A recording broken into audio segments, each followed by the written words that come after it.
You are now entering the box.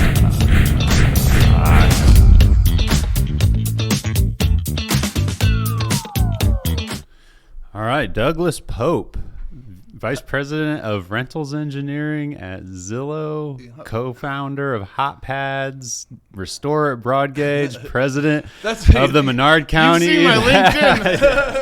That is my LinkedIn profile name. Oh, that's hilarious. No, I was checking things out, and man, you got a lot going on. I don't know where to start. But you can join us. I do have a lot going on for sure. But yeah, born and raised in Petersburg, Illinois, awesome. which is 25 minutes away. It took me 25 minutes to get here. Yeah. Moved away, had a career, or still have a career in tech. Where'd you go to? California? I moved to, right after college, I moved to San Francisco for a year. And then we actually started HotPads in Washington, D.C. Okay. And so lived in Washington, D.C. for 6 years, then moved back to San Francisco and was in San Francisco for about 12 years until the start of the pandemic. And so, when we saw the write on the wall that we'd be remote for probably permanently. And so I took my career home with me to Petersburg. And and so I work from home, have the great, really kind of that, flexibility where, you can get your work done at home. And then sometimes we build culture through getting all our teammates together in Seattle or San Francisco or whatever. Yeah. So you don't have to have that in person all the time. Nice experience. So, anyways, 2020 moved right home. My dad had been sick with Alzheimer's and moved. Eventually, found a place across the street from my parents at Lake Petersburg. And my partner moved with me, moved to Petersburg with me. We got married last year and all that, and so in the meantime, also started this Broadgauge project and invested in my community here in Petersburg. That's awesome, man. So, well, let's jump back. So from Petersburg. Yeah. Born and raised in Petersburg. I was in town for the first 15 years, and then my parents moved to the lake when I was 15. So did you go to college? Where'd you go to college at? University of Notre Dame. Okay, nice. Yeah. And then, then just kind of started the career, looking for a career. So I was a finance major. So I got my first job right out of college as a financial analyst, which I thought I'd be going into a big company and looking at charts and stuff and giving recommendations. But my first job was a financial analyst, but it was really just a cost accountant. I was just doing credits and debits all day long. And I realized that wasn't me, that I couldn't do it. I didn't even understand which was the credit and debit. I knew it wasn't the right fit. So I was working at a company that was in 2004 shared campus with Google, the Googleplex. So while I was doing these debits and credits, I was looking over in August 2004 when they went public. I saw these news crews from my window. I'm like, man, I know I can't build a Google, but I feel like that is something I want to at least pursue. So that's cool. I got to kind of be there when that was happening. Yeah, it was pretty cool. Totally coincidence. Turn that mic just a little bit at you. Yeah. There you go. I just want to make sure you're getting. Yeah. So total coincidence, but. So I called up my buddy, or a bunch of buddies from college, and one of them had a great idea, which was let's solve the apartment search process. So and that's what HotPads is? Yeah, and that's what HotPads did. We launched the first rentals, a map-based rental search engine What year was that about? 2005. Okay. So when we started and then launched. And then What year did you graduate high school? high school, 2000. Okay. So HotPads was 2005. We led it as an independent company for 8 years, and I've been Zillow, kind of HotPads still exists under Zillow, and Zillow Rentals is where I'm focused now, and super good. So you say HotPads is under Zillow? Is it like Zillow owns HotPads now, okay. and so it's still a separate brand. Cool. So is that how you ended up at Zillow? Yeah, that's nice. correct. Yeah. Well, that's exciting. Yeah. That happened in 2012. So have worked with Zillow ever since.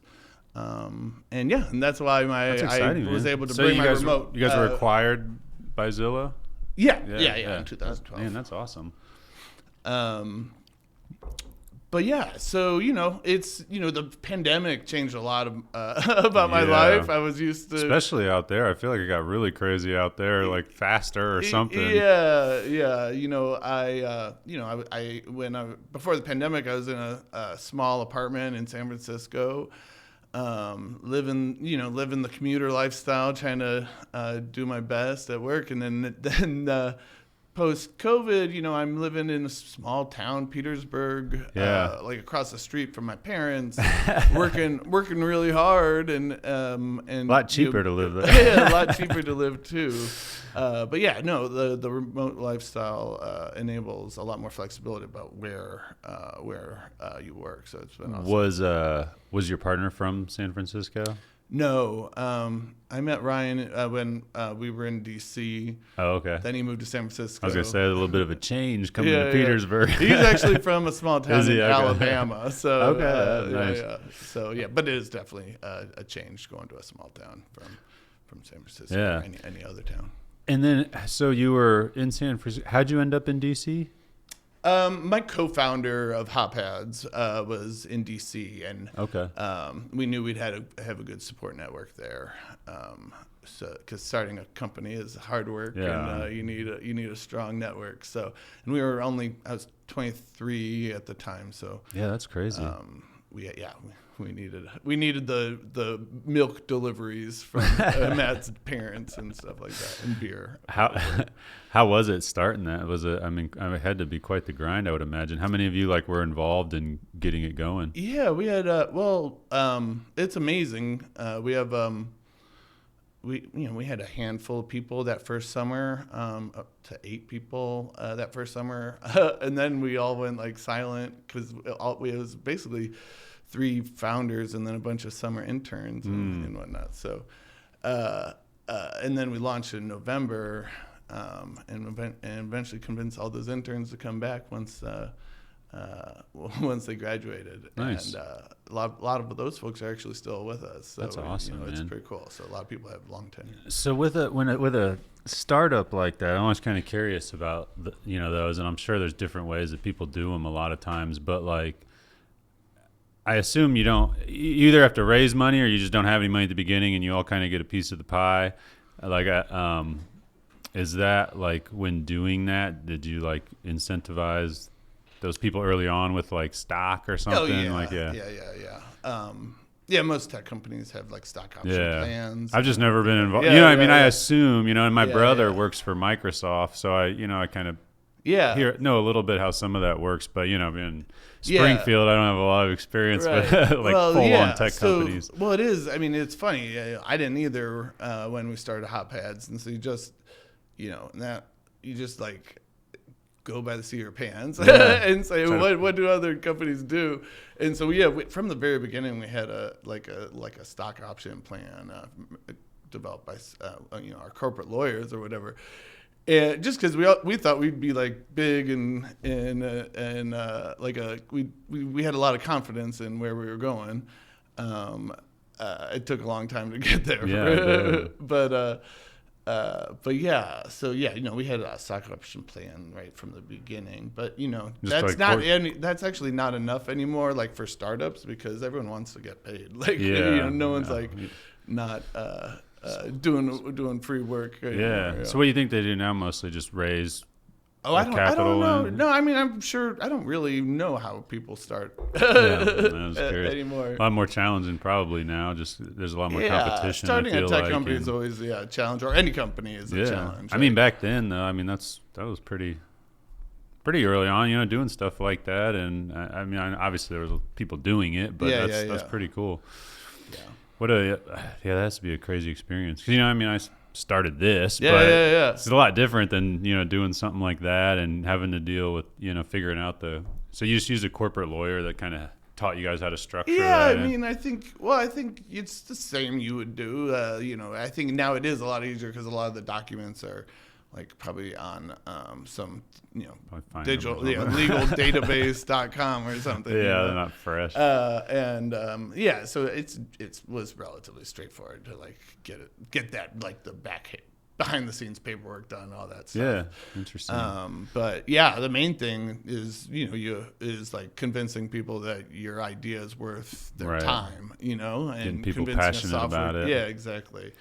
So there was nothing out really at the time for finding apartments and stuff like that? Yeah, so my first apartment out of college I found on Craigslist, and Craigslist was super important to all the kind of the cities at that time for finding housing and anything. Craigslist was funny because it was just all free, and I'm like, man, this is such a valuable website. I feel like millions of people are using this. So the Craigslist was how I found my first apartment in San Francisco, and then my co-founder Matt, he found his first apartment using the Washington Post classifieds, and so that was 2004. And he like showed up to the house he wanted, and there was like a line out the door. He's like, shit. Oh my gosh, something has to be, we have to be able to do something better than this. So like kind of the original concept involved like a long-term plan to do like auctions and stuff like that. But what we stuck with was like advertising, digital advertising for apartments and homes for rent. That's awesome. It's tough too. I mean, especially nowadays, even tougher to identify, you know what I mean? Like a unique need like that, and then execute well enough to be successful with it. Yeah. So how did you just got a call from Zillow one day? Oh yeah. It was, that was a long time ago, but it was a totally different company then as it is now, and that was 2012, and we joined forces, and it's been good. That's cool. Yeah. So what is your the vice president of rental engineering? What kind of stuff does that entail nowadays? I mostly focus on building our software development teams and managing our software development teams. Interesting. Yeah. I had a rental for a little bit, and that's where I put it on Zillow to find, you know what I mean? And the rental thing and that's pretty cool. You got the whole, like, being able to manage it. You can accept payments through there and all that stuff if you want to. That's the software my teams build. Yeah, that's super neat. So, yeah. So, came back, and then just like the Broadgauge thing, just the location, or what were you just looking for some way to invest in the community? I was looking for a way to get involved in the community, and the building Broadgauge just has always been important to me and important to the community. What was it when you growing up? It was the Robbins department store. So it was a clothing department store.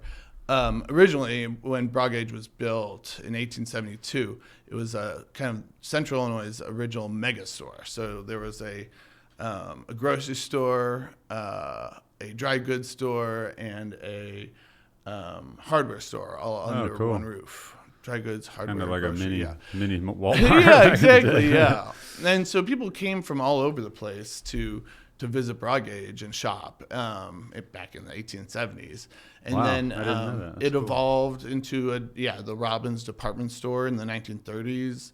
And then was Robbins, for about 70 years until 2000, and then became an antique store for 20 years. And then I bought it in 2020. Nice. Well, you guys got a nice little community square out there, man. That's awesome. Oh, There's some good spots. Thank you. Petersburg is really flourishing right now, especially the square area. All of the had an air bubble come up.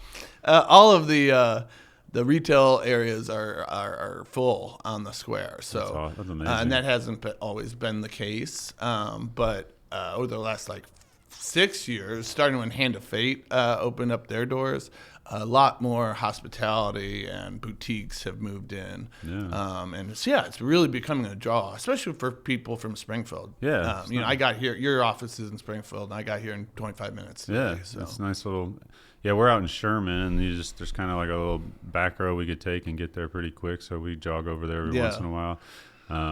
Ate at Broadgauge recently for a friend's birthday, and actually I helped with Staff Carpet, who did a bunch of stuff there. I was there when you guys were working on the place, filming and getting pictures and stuff. I got to kind of see it come together a little bit. Okay, nice. Oh, thank God for Staff Carpet. Man, they did a lot of tile work for us. Yeah, it's beautiful, man. You guys did a great job with that place. It's so cool. Thank you. Yeah, very neat. I bet you ran into a lot of challenges with the building being so old. And I think the carpenters did. It was actually in relatively good condition. All the walls at Broadgauge are 3 bricks thick, so it's it's built for another 150 years. How they used to build it back in the day. So the biggest project probably was the masonry, and we had a local mason.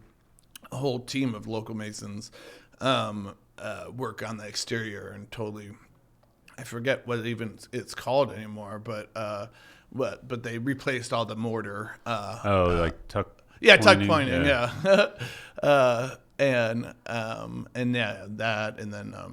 Just really making the dining room come to life, restoring all the woodwork in the building.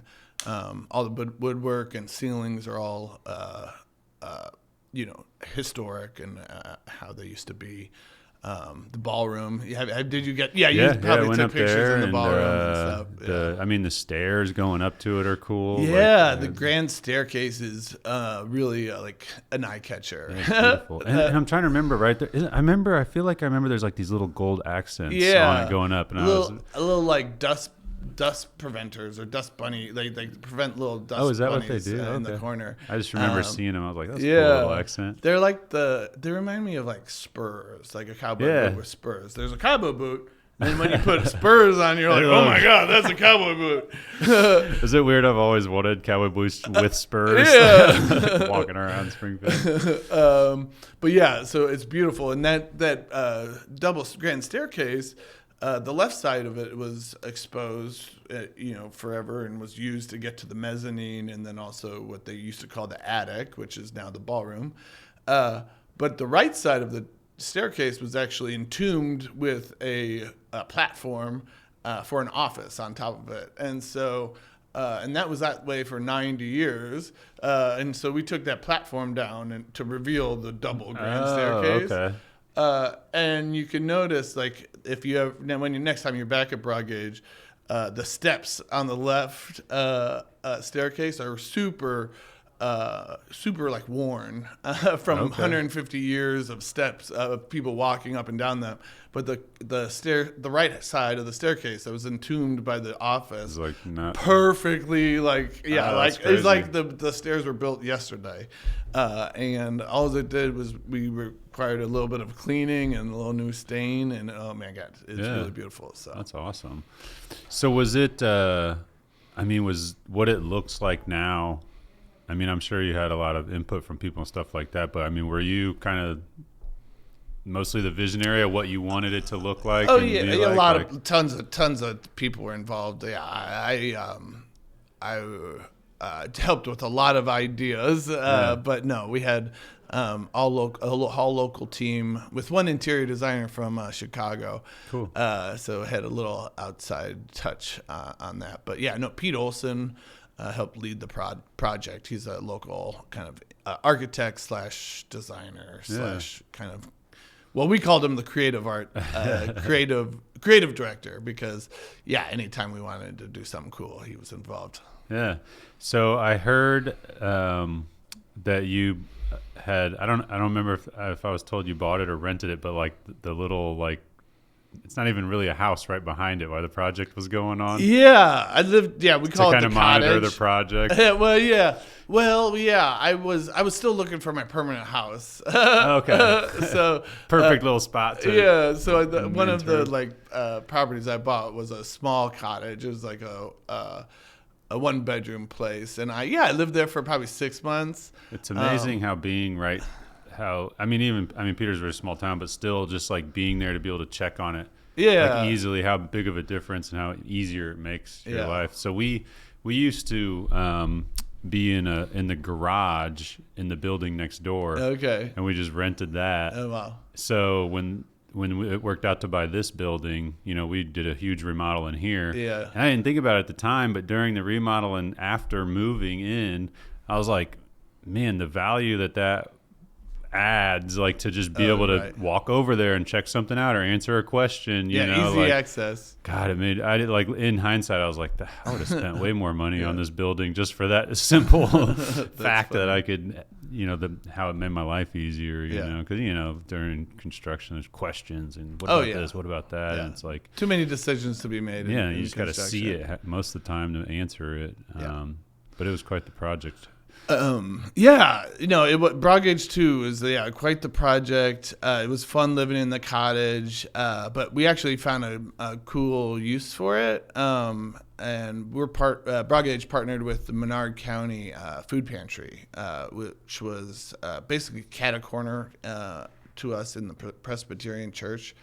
So we're partnering with the food pantry to expand the food pantry into the cottage. Oh, wow. And the surrounding area of the cottage is a community garden, and they just got their new first fruit this week. It was like zucchinis and cucumbers and stuff. Nice. And then the cottage opens as the food pantry, I think early August. Wow.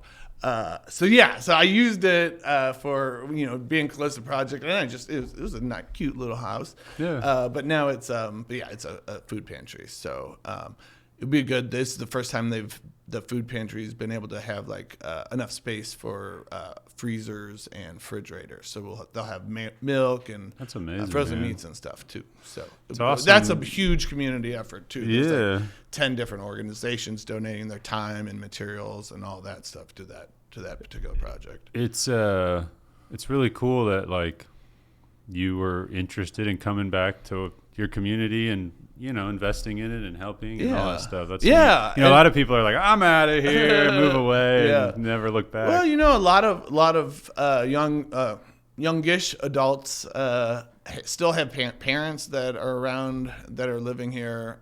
So it's a lot of people have moved back, and they're bringing their significant others too. So that makes a big difference too. And as far as the creativity and diversity of Petersburg is getting all of our locals back, and then have them bring their new faces. New faces. So that's awesome, man. Yeah. It for the longest time, I always had planned on moving away. Mm-hmm.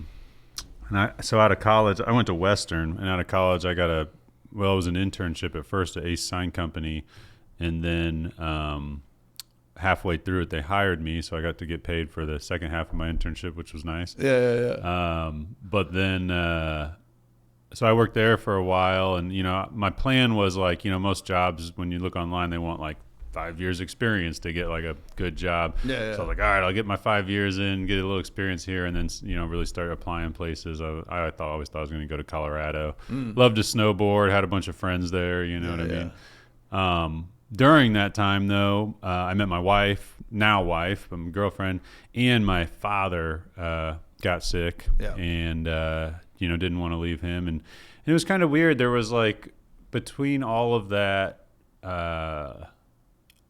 I just I don't know. I started learning more about what was I'd lived here my whole life and just didn't know how much stuff went on here. Yeah. You know what I mean? And just learning more about that. And, my wife's family was huge. So it was really cool, meeting them. And I always mess this up. Her mom has 10 brothers and sisters wow. or something. Yeah. So That's she got a huge It's family. a big network to have. So it was cool. Just I just No. came to, as I got a little bit older, came to appreciate Springfield. And I also noticed that most of my friends that moved away would vacation back here. Mm-hmm. And I'm like, well, I don't want to, on a vacation, I want to go somewhere new and see new places. Right. So I don't know. Between all those things, I just came to enjoy it a lot more. The cost of living is a lot cheaper. And I agree. Central Illinois actually also has a very vibrant art scene, and tons of good music or great music come out of here. A lot of bands tour through either Springfield or Petersburg or all over the place. So we do have access to tons of really cool entertainment and art. It's kind of nice being right between Chicago and St. Yeah, Louis. exactly. You can jump to the cities and it's nice. 3-hour drive to Chicago is nothing. 2 hours to St. Louis. I love St. Louis. I want to go more. So I just went to the Fox Theater for the first time. Oh, cool. And then actually I did it twice within like a couple weeks. I went and saw Theo Von, the comedian, and then we went to the Moulin Rouge musical. That's a cool little area right there. I've never been. I don't know how I've never been to the Fox Theater. Have you been there? Well, when I was a kid, my mom would take me. The Fox Theater, I was like, holy shit! Like when I walked in there, it was. I think you'd like it a lot just based on like Broadgauge and stuff. It was just so neat. But no, I've always traveled down to St. Louis pretty regularly. I feel like. So the ballroom up there, have you guys been booking that out? Yeah. Booking out. We're doing a lot of weddings this fall. It's beautiful space for it. Yeah, it is. I got married last year. I got married in the courthouse, and then we did like a parade around the square. Nice. And then did the wedding reception at Broadgauge. But yeah, it was a perfect spot for it. But yeah, we do concerts up there. We have a comedy show this Friday. Dude, nice. We do a lot of comedy. One of our guys does comedy. I wonder if he knows that. Yeah. Nice. We'll have to tell him. We're doing a locals only comedy thing on August 24th. So nice. He should come for that. I signed up for a 10-minute set. Did you? I don't even know anything. I don't know what I'm going to do. I'm a little nervous about it. But do you ever have to do any like with your jobs over the years and positions like public speaking or anything like that? Not really. I mean, just in in front of teams and stuff. So yeah, never on stage trying to tell jokes. That's funny.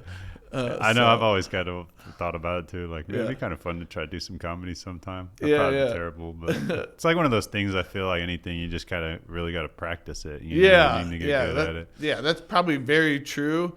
My problem is I'm not practicing at all.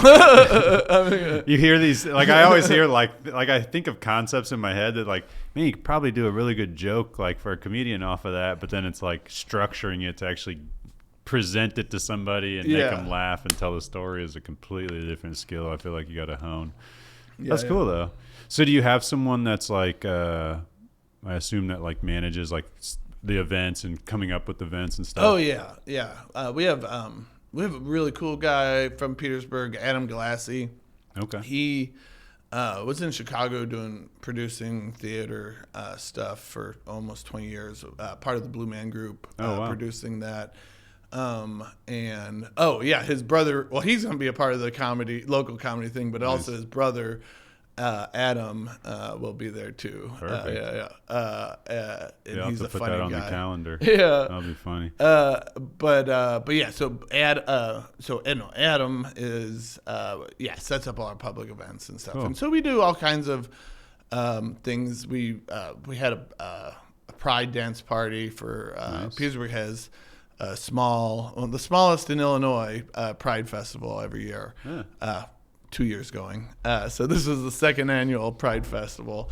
We call it Pride in Petersburg. There you go. So it was super cool. We had a dance party upstairs. We have really like Art Deco type theater on the square called Salem on 7th. I think that's the name, Salem on 7th. It's not. Sure. It's used only once in a while. But they hosted a Pride themed drag and burlesque show, and it was amazing. It was super fun.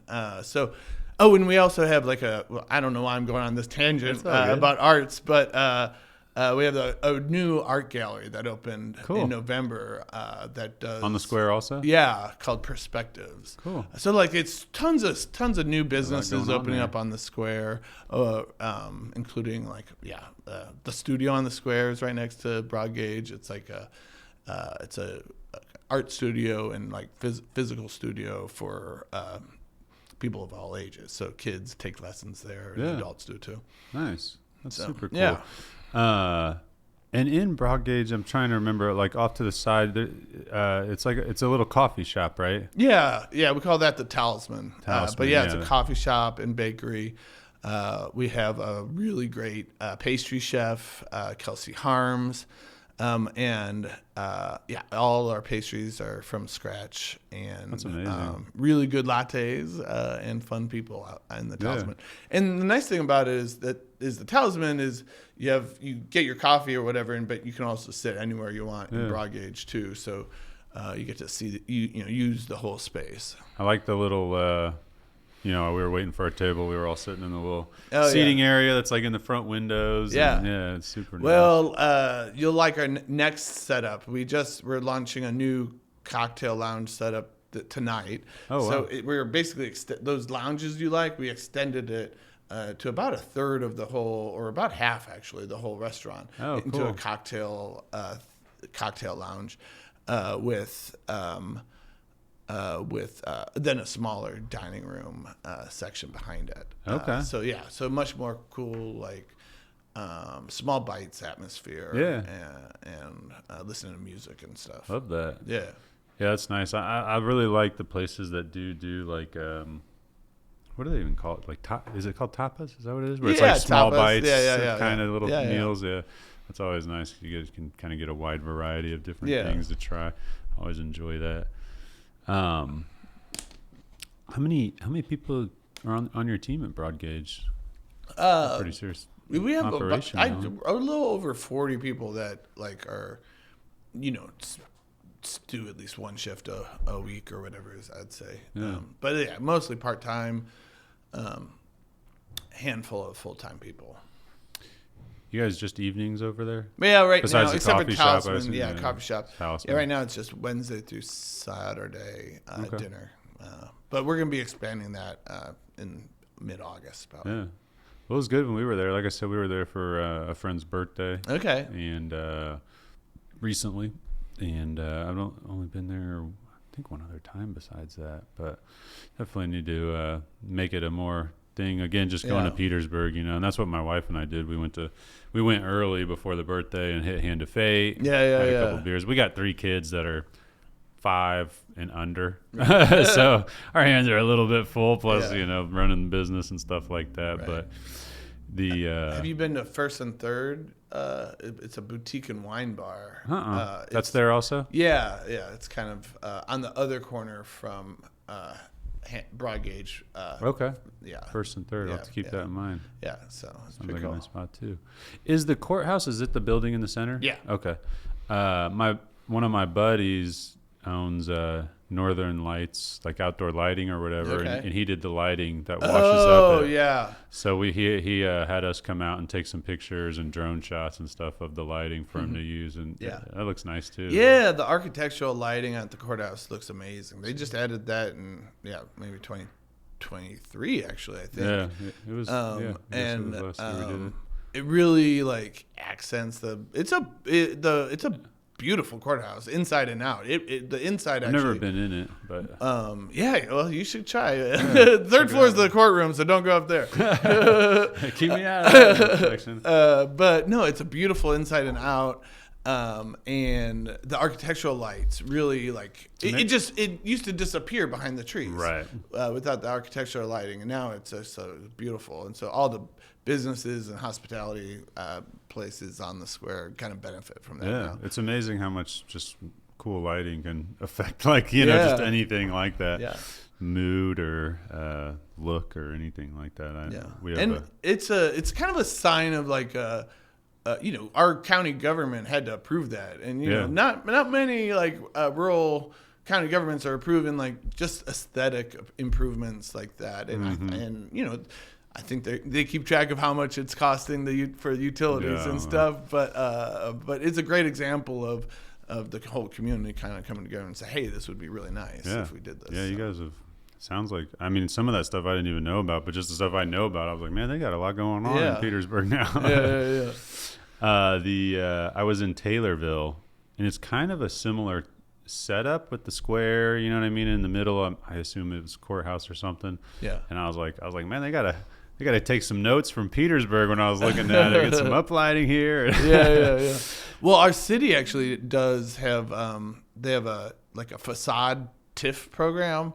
Where they, it's basically up to $12,000 per facade can get matched.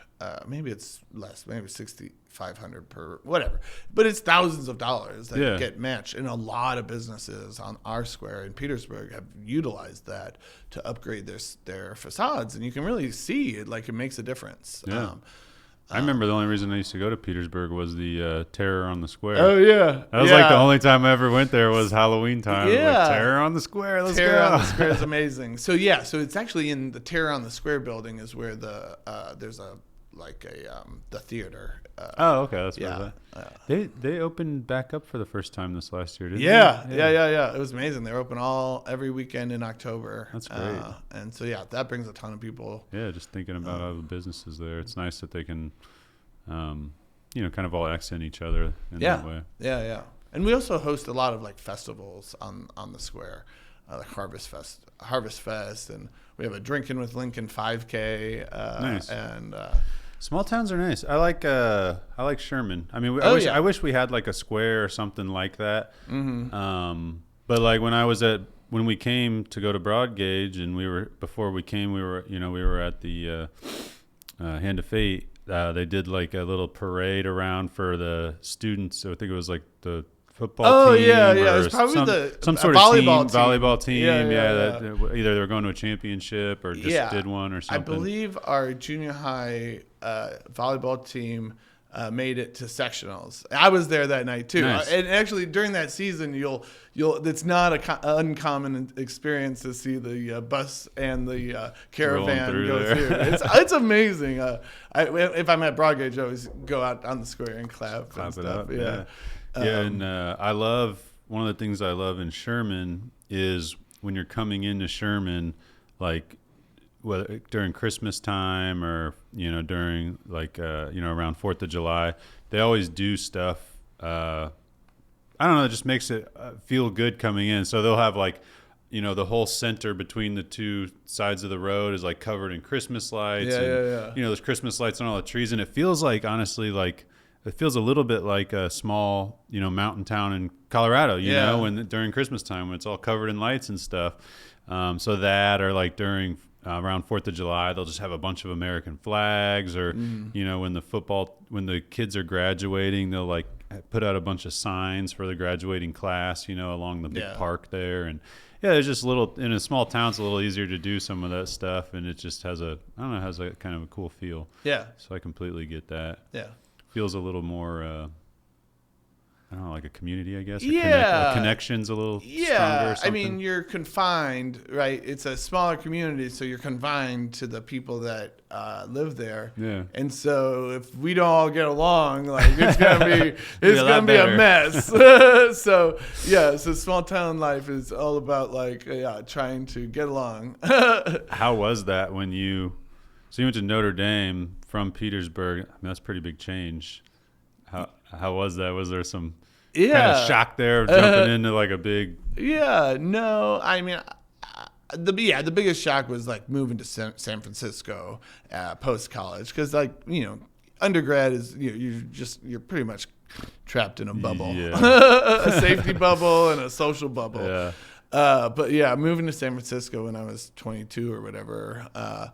That was a shock, and I loved it. I love every part of San Francisco. I will correct that statement. I don't love every part of San Francisco, but I love a lot of San Francisco. And so, there's a lot of great things about big city life that can happen in small towns too. Yeah.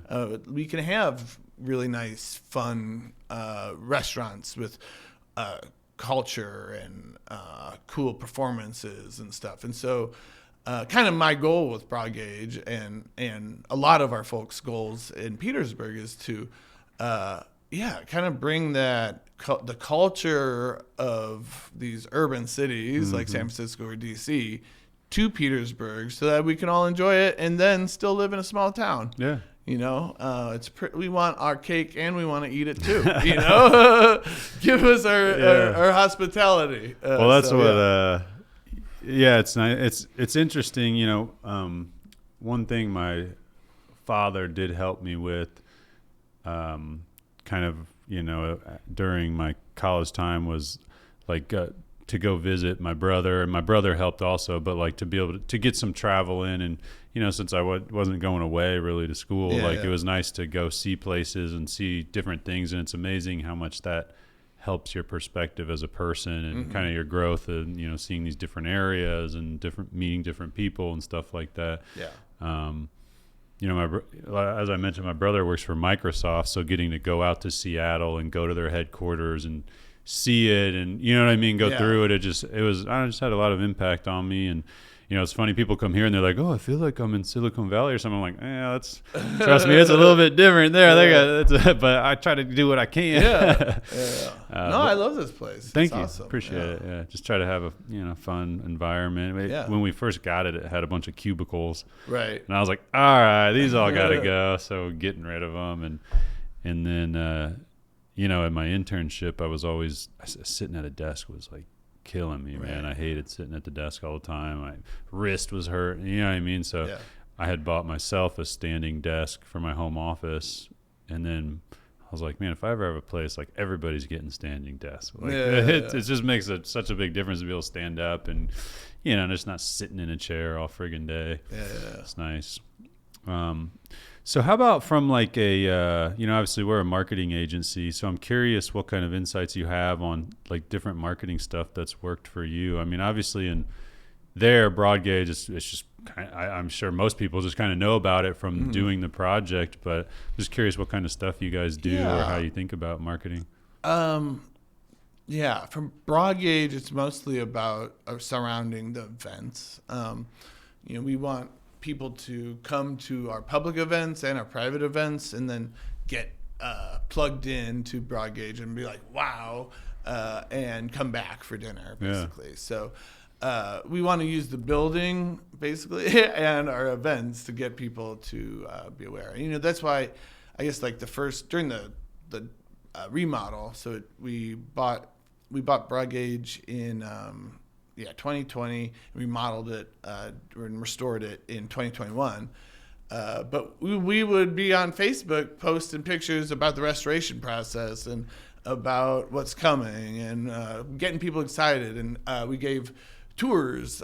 We opened up for that. We gave 2 open houses before we opened up at town festivals during the Drinking with Lincoln and then at Harvest Fest. So people are like totally like committed and like we're involved in the process. They're like, get open, I'm ready. And so then when we opened, we had a natural base of followers on Facebook and on just in life. And a good strong email list too.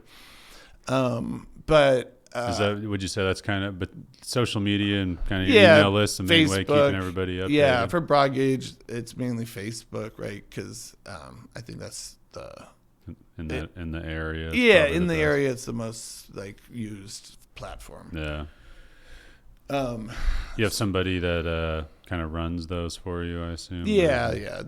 There's anyone can really post on it. Any of our managers can post on it. So. Basically our philosophy at Broadgauge is, it's the square in general. It's kind of like what we want to promote, not because not because it's like, well, I don't know why. we want to because we want people to come and visit Broadgauge as well as the square. And so it's really useful. We collaborate with all the different business owners on the square, whether it's Hand of Fate, Perspectives, Lucky's, Studio.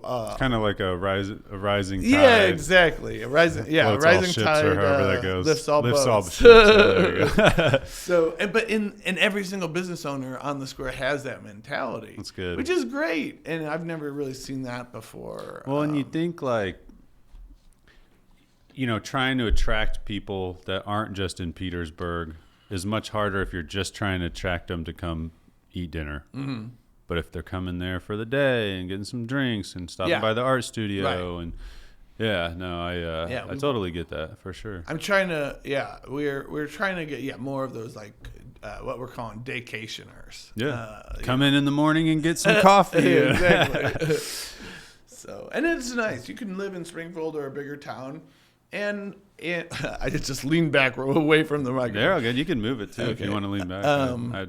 But there's a ton of like bigger towns in the area, and everyone's looking for a way, just some sort of escape. It doesn't have to be a weekend thing to do. Yeah, a weekend thing to do, a daytime thing, a nighttime thing, whatever. And so we're trying to build Petersburg into one of those spots where people can just like let loose and have an enjoyable night with friends and family and stuff. So yeah. Well, I think you guys are definitely doing a good job. Yeah. So you're the Menard County Tourism Council? Yeah. That was called? Yeah. I assume that's being on that has helped a lot with just that coordination and trying Menard County Tourism Council. That's actually a tax funded organization. We have a hotel tax that's through the state. The goal of Menard County Tourism is to like get more people visiting Petersburg, and whether that's weddings or whatnot. We're actually launching a new site this week. Visit menardcounty.com. We just kind of point out all the restaurants and bars, and we actually are making we have an itinerary section, so we have like suggested like girls' weekend trip itineraries for Menard County and bachelor party weekends and a bunch of things like that, or outdoorsy weekends with hiking trails and stuff. So we have those like itineraries live, and then what else? Oh, and we are launching our Menard County's first like actual community calendar where everyone can contribute all their different events. Perfect.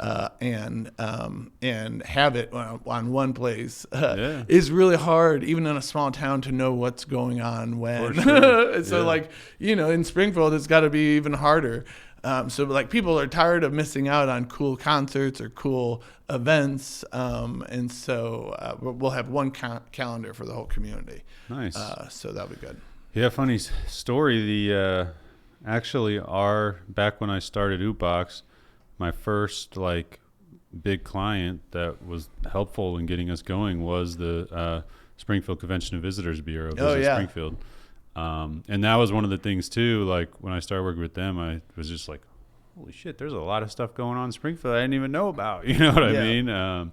So that was a lot of fun working with them and trying. Working to attract more people, same thing. We actually just did a really cool video project for them, where we went and filmed all these different events and got people to go to them, and it was a really cool video project. The new sign park went out there, got footage, and just created a bunch of content and pictures for them to use for marketing for this next year.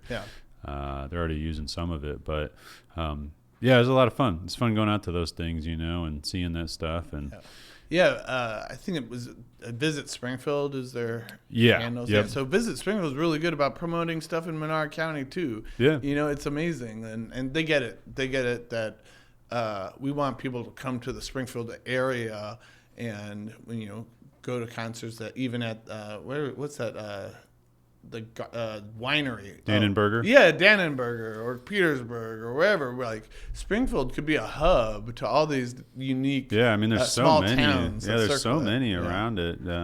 It's kind of amazing, really. Yeah.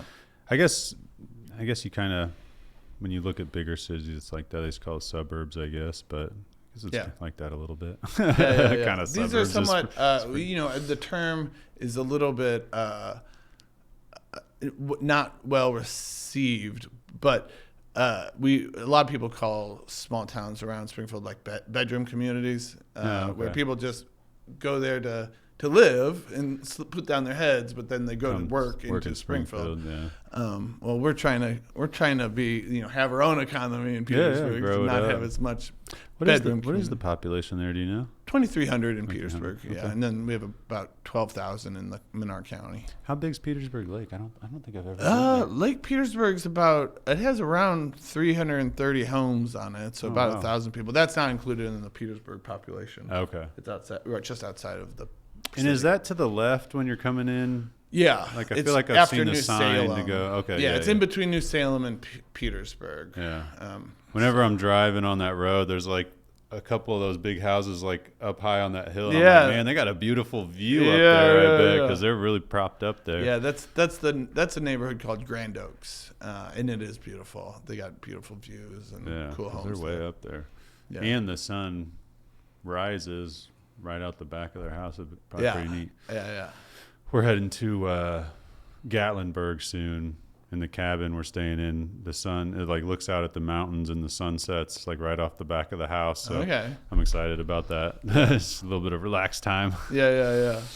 So what's been, sounds like you've lived a lot of places and traveled a lot of places. Besides Petersburg, what have you enjoyed the most?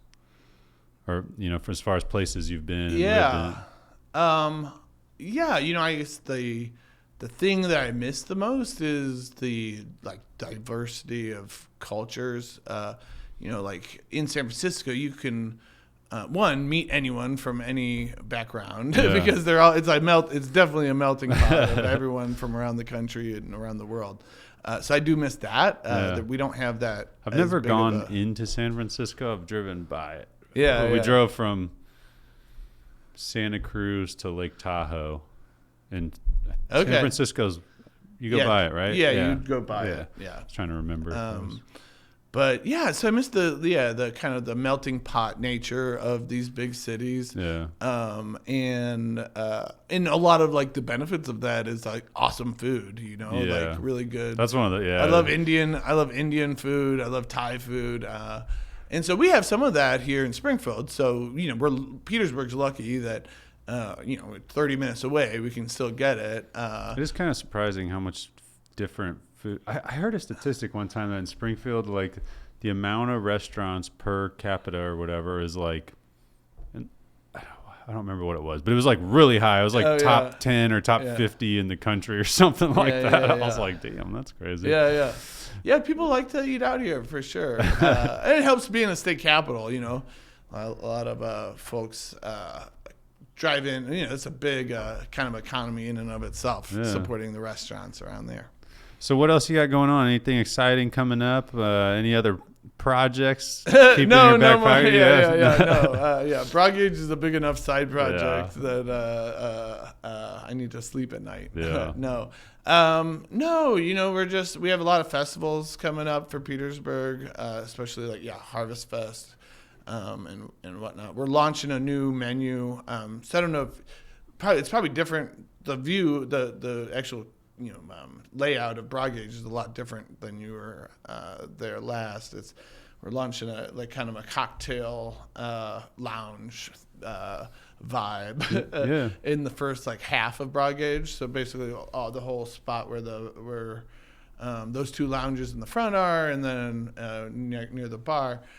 So it's really cool. That kind of makes sense because it's like you couldn't, if you put the tables there, you kind of block the entrance a little bit. So doing that does kind of make sense. Yeah, and it's a more relaxed vibe, and people will always be able to come in, walk in, and have order from our small plates menu. And then in the back of the Broadgauge is a smaller dining room type layout where we'll have a full menu available. So it's gonna be really cool. We've been doing carriage rides on the weekends, at least through the July, but we're gonna probably continue those in the fall. And I'm working on getting a golf cart. I'm trying to buy an 8-person golf cart. They're harder to find than you would think. But we're gonna do, once I get an 8-person golf cart, we're gonna do like historic tours of Petersburg and drive around. We have a lot of like beautiful. Is it considered a golf cart community? It is. Nice. It is. We're a golf cart community. That's awesome. So, the mayor is our chief proponent of. He's like, I want a golf cart. We're doing this. But it is great. More and more golf carts are getting on the road, and it's a cute and fun benefit of living in Petersburg. Kids probably love it. Yeah. When's the new? You said the new website launches this week. Yeah, for Visit Menard County. Yeah, it does. Nice. It's actually live now, but we're still editing it, so we're officially launching it later. Cool. But it's live now, so you can check. Is it out. that you said? VisitMenardCounty.com. Yeah, VisitMenardCounty.com. Yeah. How often do you guys switch the menu up at Broadgauge? Is that like a regular thing? Or? Yeah, it's probably a yearly thing at this point. But my concept for Broadgauge is that Broadgauge is the building, and the way we restored Broadgauge, it'll be around and beautiful for the next 100 years. And so, what we put inside Broadgauge, the restaurant, the menu, the food, it will evolve and change and kind of like grow with whatever is needed at the time. And so we actually do a lot of menu changes because we switch around people and kind of just get a better feeling for what people want. That's why we're expanding this cocktail lounge experience, because is that done then? Yeah. It's people. It actually people can sit there tonight. Cool. But people love coming in and just sitting and relaxing and having a drink, maybe having an appetizer, and they didn't feel like they could in the previous kind of version of Broadgauge. And so I'm excited for that part, the cocktail lounge becoming a nice thing where people just like come after work and relax with friends or family. I can't remember the drink I got there, but it was like one of your, more it the Ann Rutledge specialty drink. It was delicious. Okay. I can't remember what it was called. Probably had something with whiskey. I'm kind of a whiskey or bourbon guy or something. One of those mixed in there. We actually have a brand new cocktail menu. We hired a new general manager from Manhattan. His in-laws had lived in Petersburg for the last 6 years, so he was looking for a reason to come. There you go. Jeez, that's a big change. Lucky change there. Oh, I can do it. So he's managed bars and made cocktail lists all over in Manhattan, and we have an upgraded cocktail list now. So for your next return, it'll be real spicy. Awesome. Well, that's exciting. Yeah, definitely have to make it over there. Yeah. Well, I definitely appreciate you coming in, man. You got a lot of stuff going on. It's interesting. We don't get, you don't get to talk to a lot of people. I feel like here that have had some of those experiences you've had with going, working for big companies, launching a company, getting bought out. Like that's really cool, man. It's, I always think of like my time frame, and I'm like, man, he did a lot in that time frame. I feel like I've done a lot too, but it's just, you look at it, it's just interesting. Yeah. So. I hadn't talked about that other stuff, the founding of HotPads stuff in a long time. So I was a little hesitant or whatever, it was fun talking with you about everything too. So. Well, I'm sure your community is super appreciative of what you're doing there, and I think that's awesome that you came back and have been trying to build it up there, and it's awesome, man. I appreciate it was good chatting. Appreciate you coming. I appreciate the opportunity. It was really nice meeting you, and hopefully we'll have a cocktail at Broadgauge sometime soon. So everybody go check out the new cocktail lounge at Broadgauge and visit menardcounty.com. Anything else anybody should know you want to throw out there? No. Comedy. When is the comedy stuff coming out? We have a comedy July 26th, but this might not be out. We have stuff. Broadgauge.com/events is where our just public events stuff. are. Perfect. Yeah. And you said you guys have a newsletter on there. People can sign up for it. Yeah. Cool. We got Awesome. it all. Well, appreciate it. Thanks, everybody. And hope to see you in the cocktail lounge. Thanks. Thanks. Andrew. Bye.